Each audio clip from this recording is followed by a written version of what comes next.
Hi friends, ప్రభుత్వము స్టేర్కి ఒక taxi, 2 స్టేర్లకు ఒక ట్యాక్సీ, 3 స్టేర్లకు ఒక ట్యాక్సీ పన్ను తీసుకుంటూ ఉంది కదా జనాల కాడ. కానీ నేను మీకు ఒక విషయం చెప్పాలనుకో, నేను ఒక పెయింటర్ని. స్టేర్లు పెరిగే కొద్దిగా పైకి ఎక్కేటప్పటికి భయం వేస్తూ ఉంటుంది.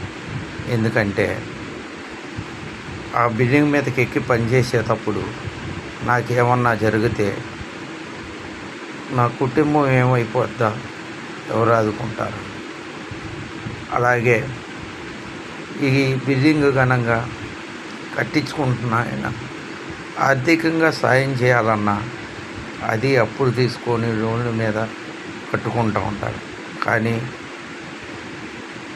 అప్పటికి ఆయన ఈ బిల్డింగ్ కట్టేటప్పుడు పర్మిషన్ కానీ ఆటు కానీ ఇటు కానీ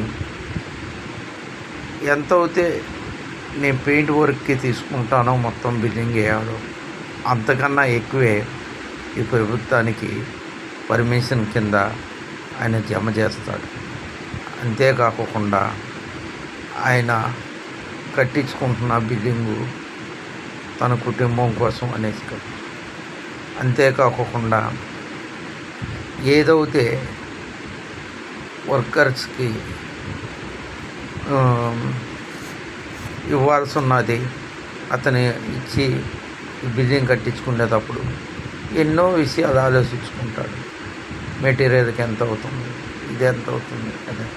అతను అప్పటికి మెటీరియల్ కొని ప్రభుత్వానికి ట్యాక్స్ రూపంలో ఎంతో కొంత చెల్లించి ఈ కూలీలకి వాటికి అన్నిటికీ కూడా చెల్లించి అతను బిల్డింగ్ పూర్తి చేసుకొని ఉండాలనుకుంటాడు.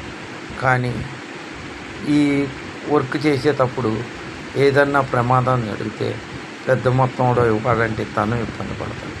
కానీ నాలాంటి వాడు కష్టపడి ఇలాంటి బిల్డింగులు ఎన్నో కడతా ఉంటాడు. ఆ కట్టిన దాని మీద ఆ ఒక్కసారి కాకుండా జీవితాంతం అది స్టేర్లు పెరిగిన కొద్దిగా ఈ ప్రభుత్వానికి ఆదాయం వస్తూనే ఉంటుంది. కానీ ఇట్లా బిల్డింగులు కట్టే నాలాంటి వాళ్ళకి సాయం చేయాలనుకొని ప్రభుత్వం ఎందుకో ఆలోచించు.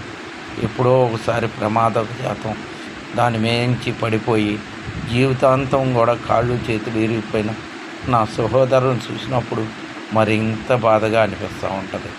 దీనికోసం ప్రభుత్వం ఎందుకని ఎక్కడి నుంచో వస్తున్న డబ్బు కాదు, మా పని చేస్తున్న దాని మీద ట్యాక్సీ తీసుకున్నా